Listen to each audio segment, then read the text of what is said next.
I'm Sith for Life. Welcome back to the channel. Today we're going to be doing another uh, wayback review, and today we're going over this DC Direct history of the DC Universe, Superman as Nightwing. First, right out of the package, this is exactly how he comes. No accessories, no stands, no nothing. But that's all you really need for this figure. He doesn't. You're like, this version of the character, first off, is one that we don't really see enough of. He doesn't get nearly as much love as he should. Always liked the I don't know, the idea that Superman and Nightwing a bit closer than Nightwing was to Batman. That, you know, Superman kind of became the mentor to Nightwing after he went off on his own, and I always liked that he kind of got his name from Superman's alternate identity while he was in the city of Kandor, and the costume is great. It's just a fun story.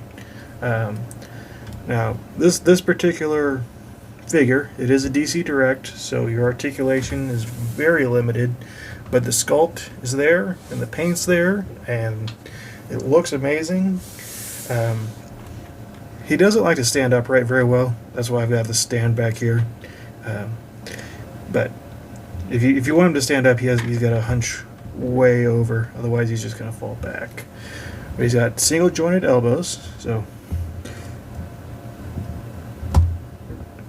they go up a little bit past 90, and knees a little bit less than 90. He does have calf swivels. He does have bicep swivel, and it does have a shoulder joint.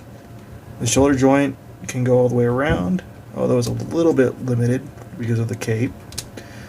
The cape is a soft rubber, so it gets out of the way nicely and poses well.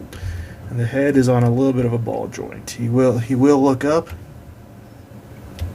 and a little bit down, a little bit of side to side motion, but that's it. I mean, he's DC Direct. He's not getting any crazy poses. You're not gonna do a whole lot of action posing. He'll just sit there and he'll look pretty. I mean, it does look great. It really does. It's just one of those iconic looks that just kind of gets left by the wayside.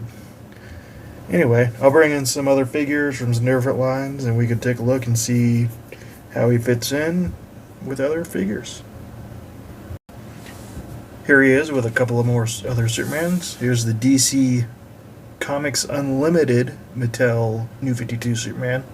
Over here we have the DC Universe Classics Superman. He's quite a bit taller. Now, if you just have him standing upright, he has to be way hunched over, and he fits in a little bit better. He's not quite 7-inch scale, but he's a little bit bigger than these DCUC figures.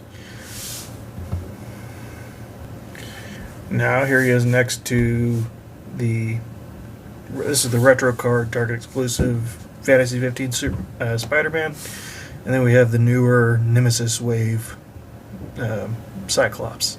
Again, Superman's a significant bit taller. He's a full head taller than Spidey, and about half a head taller than the Cyclops. Next to a couple of 7-inch scale figures, we got the Nightfall McFarlane Nightwing, and then we got an older DC Direct Jonah Hex. He's about the same height as the Nightwing, but the Nightwing's not on as big of a stand as Superman is, and then the Jonah Hex isn't on any stand at all. So overall, I think they're about the same height. This guy's a little bit taller, but these two are about the same height, and they're both DC Direct, so that makes sense. Despite his best efforts, Grogu still doesn't scale very well. We gotta find him a buddy soon. He's getting a little anxious. So what are my final thoughts? I absolutely love this figure. Normally, I get a little hung up on articulation. He doesn't have anything even as close to DC UC.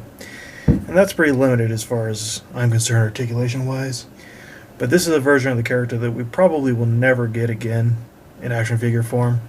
And so you gotta take what you can get. I wish we had a Flamebird, Jimmy Olsen as Flamebird, to go with him. I may try and work on something like that in the future. I think it would be cool to have him to go with this guy. But let's talk price a little bit. I paid $45 for him. This was a while ago. He seems to be going for about that new. Occasionally I see him for $30. If you can get him for $30, I say pull the trigger immediately. Because even at $45, I am pleased as can be with this figure. I would have probably paid $50 or $55 if I had to get this figure. Now, again, if you're big on scale, it's not going to fit in with DCUC, Marvel Legends. He's doesn't really fit in with the McFarlane stuff either. The only stuff he really scales very well with is other DC Direct. That said, I have him kind of hunched over, so he's a little bit shorter when he's standing up, and he looks just fine with the 6.5-inch scale stuff. But, you know, you gotta make do. And for this figure, I will absolutely make do. Anyway, that's all I've got to talk about, so thanks for watching.